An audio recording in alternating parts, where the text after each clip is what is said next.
Pendant des années, Andrea Bocelli a captivé le monde avec sa voix puissante et ses performances émouvantes.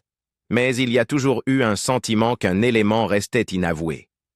Aujourd'hui, à 66 ans, Bocelli admet enfin quelque chose que nous avons tous longtemps soupçonné. Mais de quoi s'agit-il?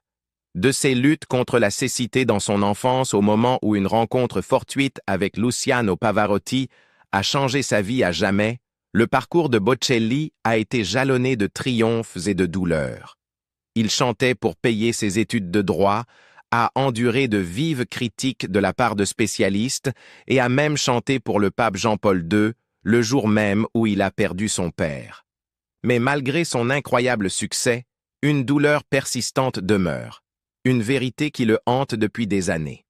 Que révèle enfin Andrea Bocelli après tout ce temps? Restez avec nous alors que nous découvrons l'histoire derrière la légende.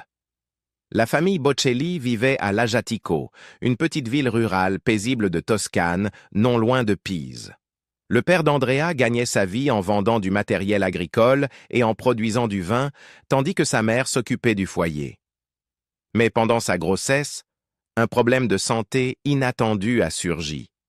Elle a commencé à ressentir d'intenses douleurs abdominales, bien plus fortes que les inconforts habituels de la grossesse. Inquiète, elle s'est précipitée à l'hôpital, où les médecins ont rapidement diagnostiqué une appendicite avancée. Une intervention chirurgicale était urgente. À son réveil après l'anesthésie, les médecins lui ont annoncé une nouvelle troublante. Ils l'ont averti que son enfant à naître risquait de naître avec de graves handicaps.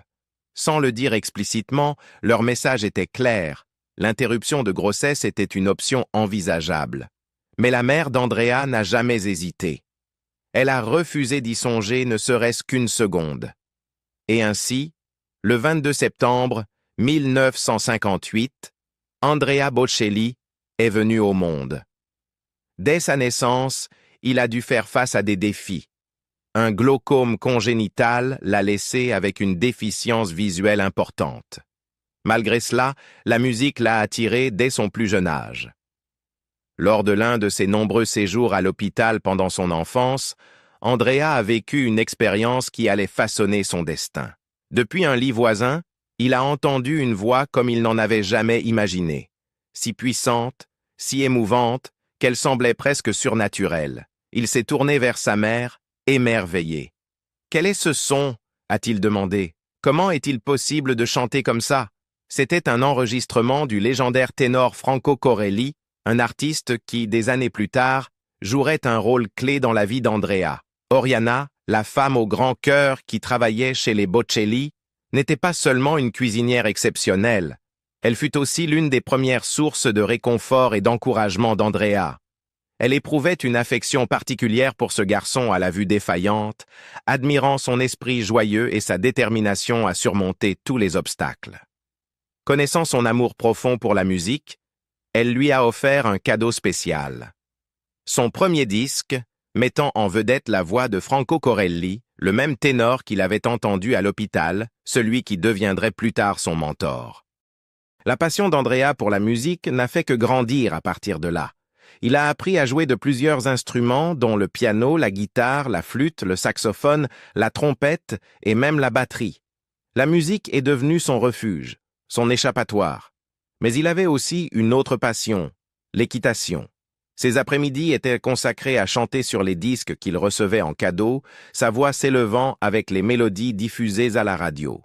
Il a même participé à des concours de chant pour enfants, remportant fréquemment des prix avec son interprétation de O Sole Mio et d'autres classiques qu'il avait découverts grâce au disque de Mario Lanza. À seulement 12 ans, Andrea a traversé l'un des moments les plus difficiles de sa vie, quitter son foyer.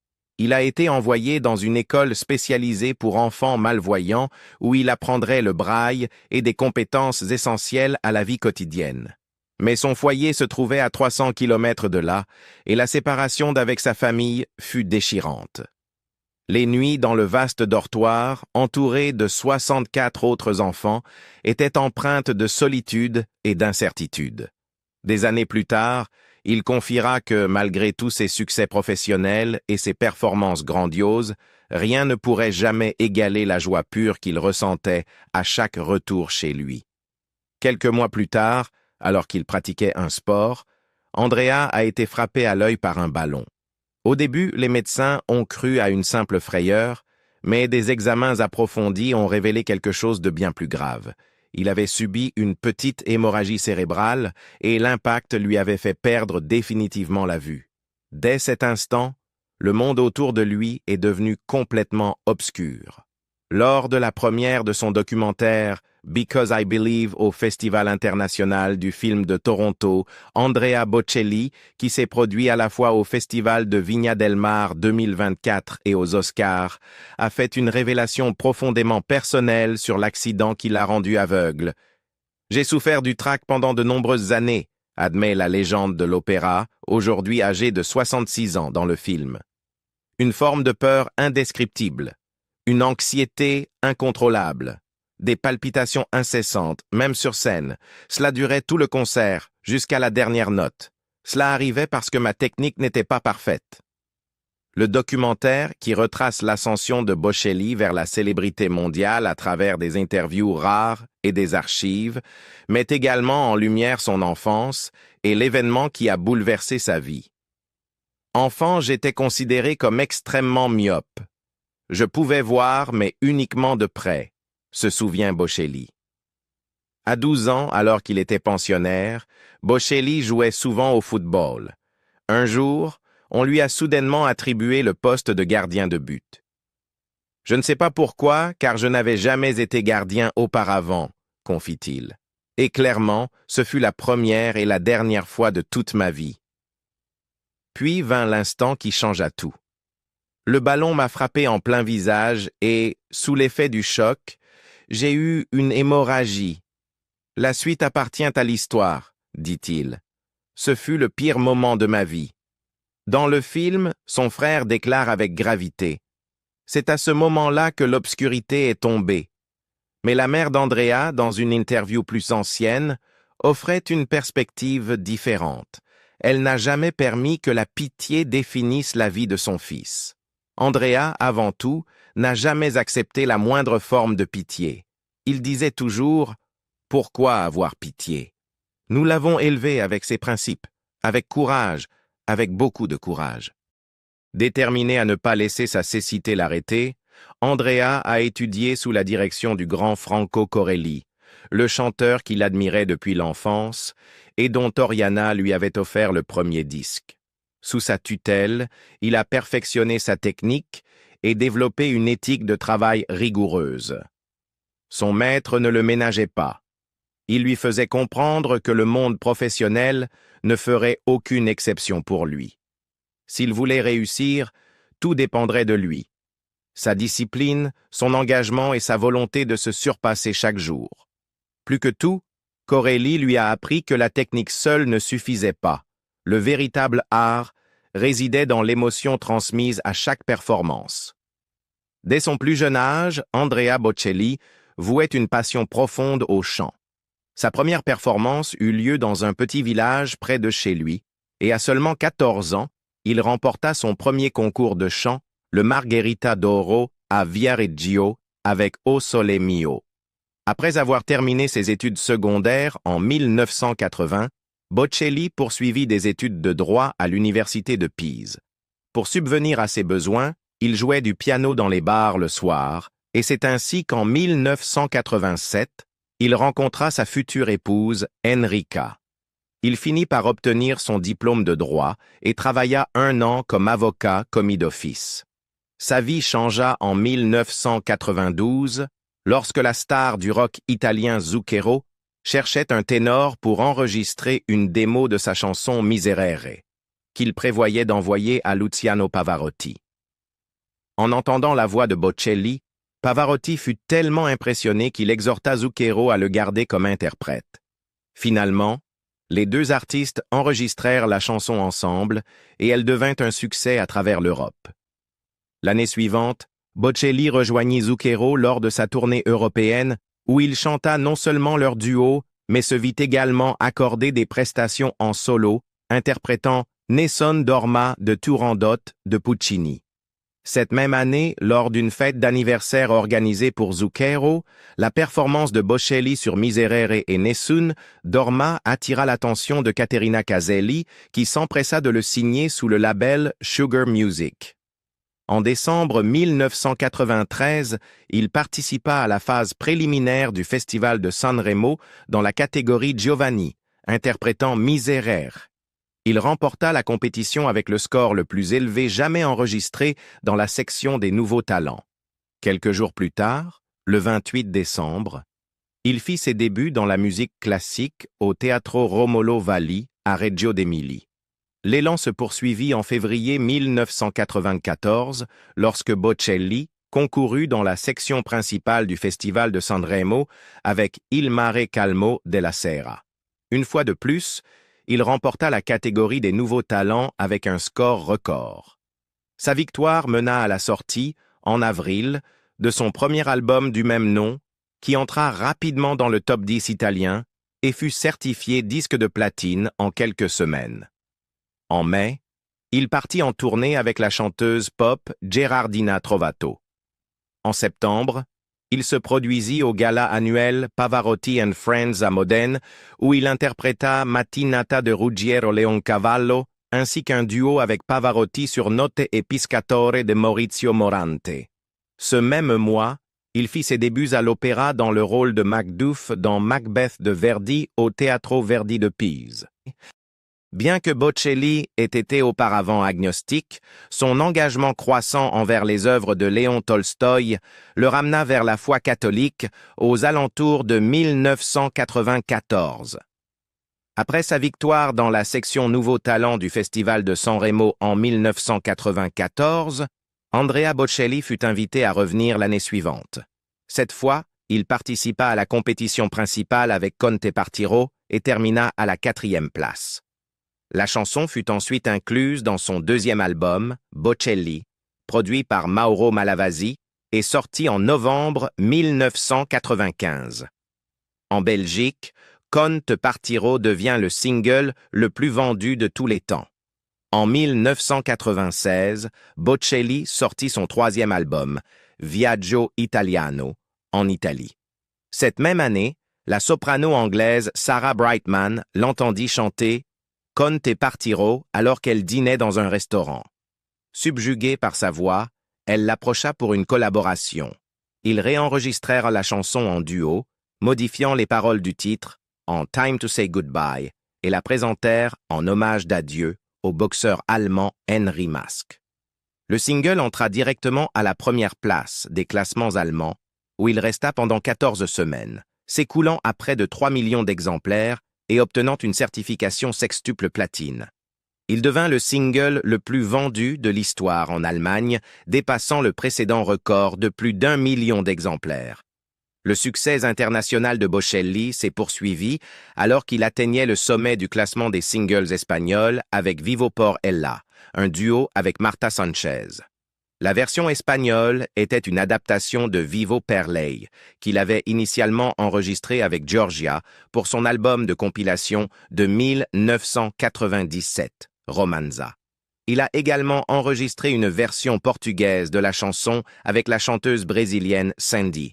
Plus tard, en 1997, il a sorti Je vis pour elle, la version française de Vivo per lei, en duo avec la chanteuse française Hélène Ségara. La chanson est devenue un immense succès en Belgique et en France, atteignant la première place des classements. À ce jour, elle reste le single le plus vendu de Ségara et le deuxième single le plus vendu de Bocelli après Time to Say Goodbye. Le 3 mars, il est apparu à Hambourg, en Allemagne, aux côtés de Sarah Brightman pour recevoir le prix Echo de la meilleure chanson de l'année. Cet été-là, Bocelli s'est lancé dans une vaste tournée, donnant 22 concerts en plein air à travers l'Allemagne. Il a également donné un concert en salle à Oberhausen le 31 août.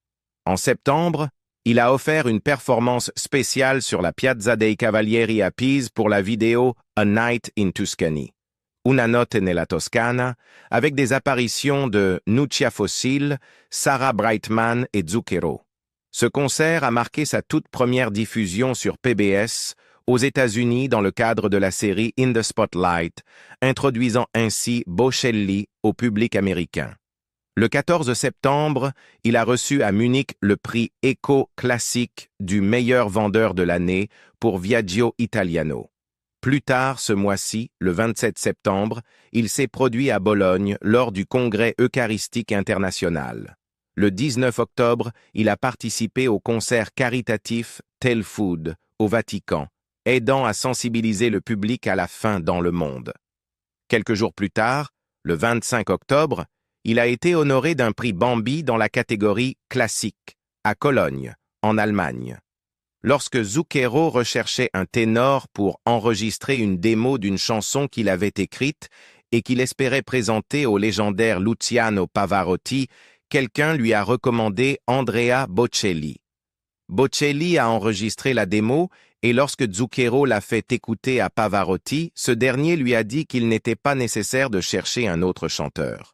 « Tu as déjà trouvé ta voix », lui a-t-il dit. La chanson était Miserere. Bien que Zucchero ait finalement convaincu Pavarotti de l'enregistrer aussi, la version finale est devenue un duo avec Bocelli. La chanson est rapidement devenue un succès dans toute l'Europe. L'année suivante, Zucchero a invité Bocelli à le rejoindre en tournée à travers le continent.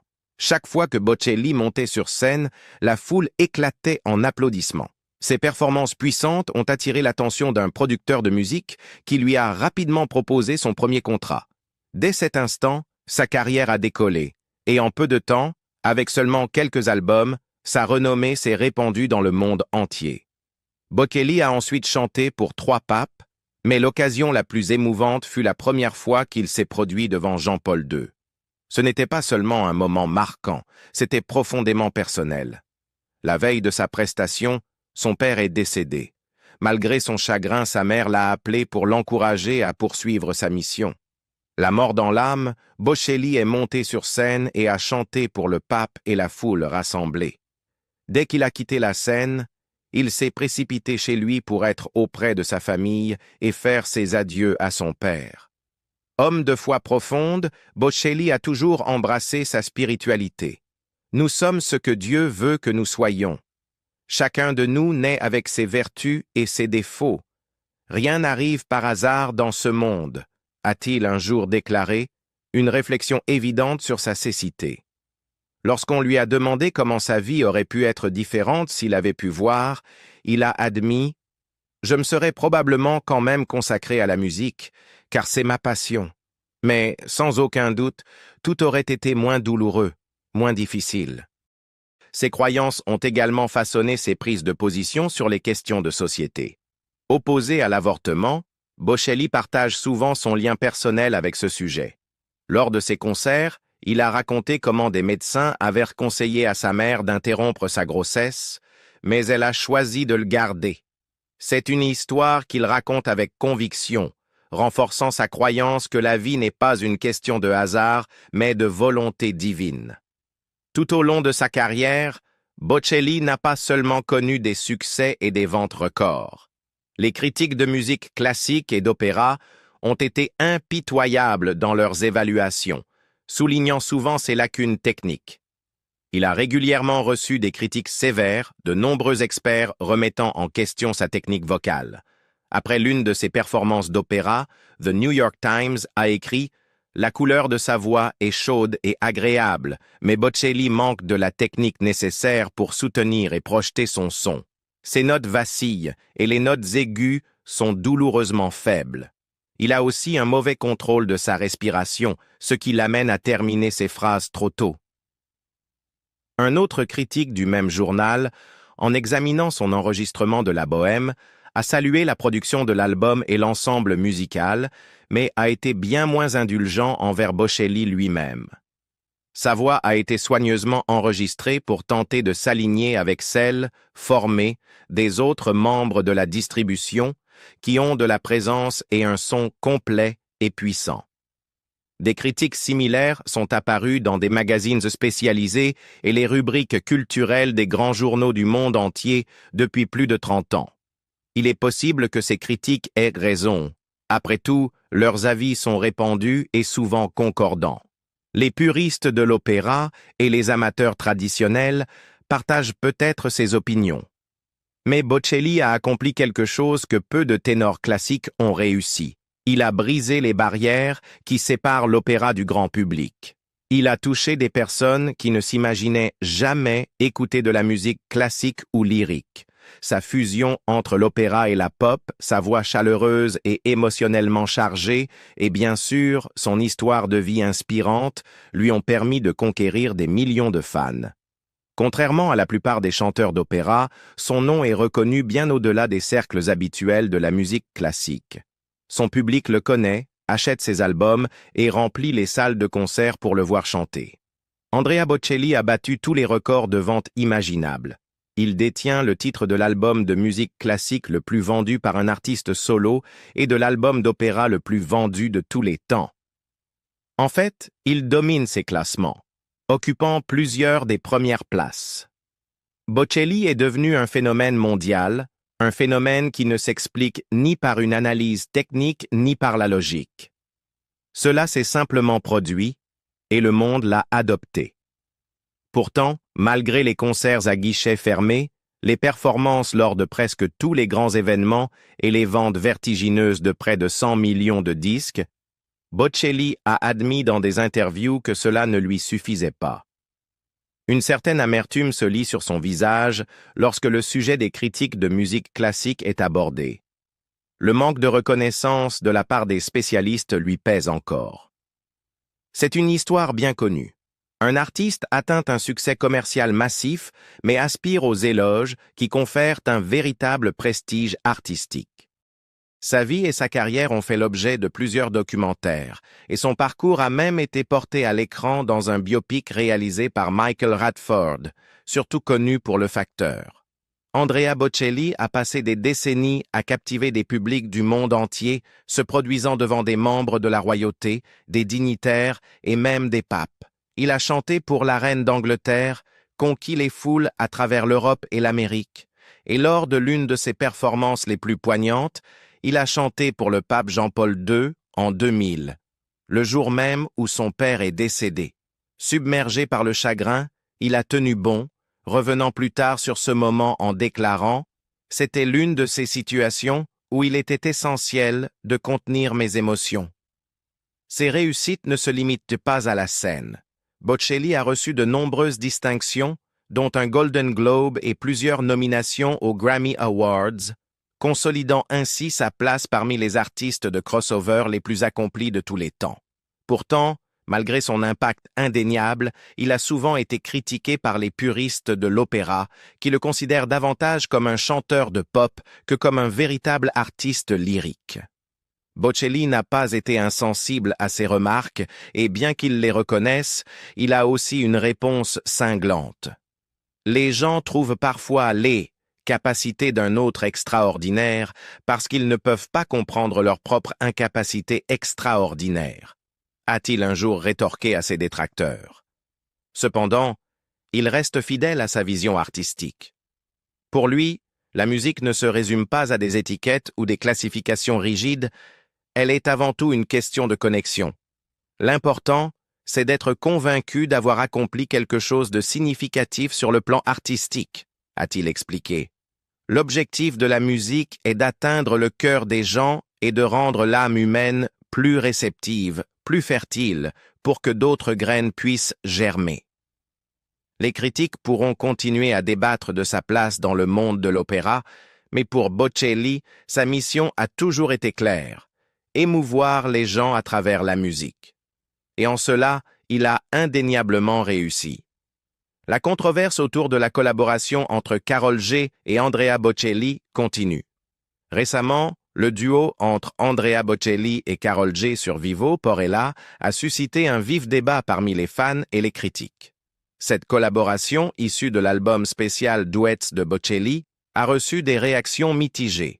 Certains remettent en question la pertinence de Karol G pour ce morceau, tandis que d'autres saluent cette réinterprétation du classique. La créatrice de contenu musical et coach vocal, Ceci Dover, s'est exprimée sur le sujet dans une vidéo de réaction sur YouTube, reconnaissant la controverse autour de la prestation de Karol G. Il y a beaucoup de commentaires négatifs sur son chant. Si vous cherchez Marta Sanchez, vous ne la trouverez pas ici, a-t-elle souligné, rappelant que la voix de Karol G est totalement différente de celle de la chanteuse espagnole qui avait interprété la version originale avec Bocelli. Dover a également mis en avant le rôle de la technologie dans l'enregistrement de Karol G, expliquant que des logiciels comme Autotune et Melodyne avaient permis d'assurer la justesse des notes. C'est simplement Karol G chantant vivo Porella à sa manière. Il n'y a aucune fausse note. Vous n'en trouverez pas. Même si certains affirment qu'elle chante faux, c'est impossible puisque la chanson est accordée numériquement, a-t-elle expliqué.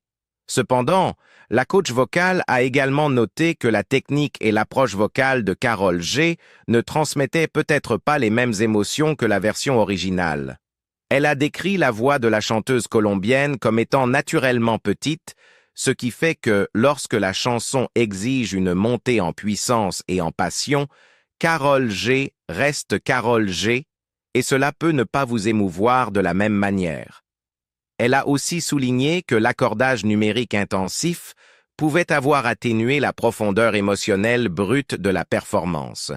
De son côté, la créatrice de contenu Victoria Almada a offert une perspective plus positive, qualifiant le duo de grand succès. Elle a mis en avant le fait que la participation de Karol G pouvait permettre à une nouvelle génération de découvrir Vivo Porella. Cette chanson est un classique et elle ne doit pas être oubliée. La faire revivre avec une artiste aussi influente que Karol G est une excellente décision, a-t-elle déclaré, ajoutant que l'attrait intemporel de Bocelli, combiné à la popularité de Karol G, pouvait assurer la longévité du morceau. Almada a aussi défendu les capacités vocales de Karol G, allant jusqu'à la comparer à Marta Sanchez. Je m'attendais à un bon résultat, car Marta Sanchez, qui a interprété la version originale, possède un registre vocal similaire. Elles sont toutes deux mezzo-soprano, et cette chanson comporte plusieurs notes graves dans la partie féminine, qui conviennent très bien à Karol G. J'aime beaucoup. En fin de compte, Almada a rejeté l'idée selon laquelle le style de Karol G aurait diminué la prestation de Bocelli, affirmant « Ils ne s'annulent pas l'un l'autre ». Le style de Karol ne retire rien à la voix incroyable d'Andrea Bocelli, ni à sa virtuosité vocale. En fait, je trouve que Karol G s'en sort très bien. Je suis vraiment surprise, non pas parce que je pensais qu'elle ne savait pas chanter, mais parce que cette performance la sort totalement de son genre habituel. Alors que le débat fait rage, cette collaboration a indéniablement réussi à attirer l'attention, prouvant une fois de plus que la musique de Bocelli continue d'évoluer et d'atteindre de nouveaux publics de manière inattendue. Vie personnelle. La vie personnelle d'Andrea Bocelli a été marquée par l'amour, la famille et une dévotion totale à son art. Au début de sa carrière, alors qu'il chantait dans des bars piano, il a rencontré Enrica Cenzati, qui allait devenir sa première épouse. Le couple s'est marié le 27 juin 1992 et a accueilli son premier fils, Amos, le 22 février 1995, suivi de leur second fils, Matteo, le 8 octobre 1997. Cependant, après une décennie ensemble, ils se sont séparés en 2002. Le 30 avril 2000, un drame a frappé lorsque le père de Bocelli, Alessandro, est décédé. Malgré son chagrin, sa mère l'a encouragé à honorer ses engagements et dès le lendemain, il s'est produit devant le pape Jean-Paul II à Rome avant de rentrer chez lui pour les funérailles. Plus tard cet été-là, lors de son Statue of Liberty concert pour PBS, il a dédié une interprétation émouvante de Sogno à la mémoire de son père. En 2002, Bocelli a rencontré Veronica Berti, qui allait devenir à la fois son épouse et sa manager. Leur relation s'est épanouie, et en septembre 2011, ils ont annoncé attendre leur premier enfant ensemble. Leur fille, Virginia, est née le 21 mars 2012. 2 ans plus tard, à la même date, Bocelli et Berti se sont mariés lors d'une belle cérémonie au sanctuaire de Montenero à Livourne, en Italie. Bocelli reste profondément attaché à sa famille, à sa foi et à sa musique, Un artiste qui n'a pas seulement marqué l'histoire, mais continue de l'écrire.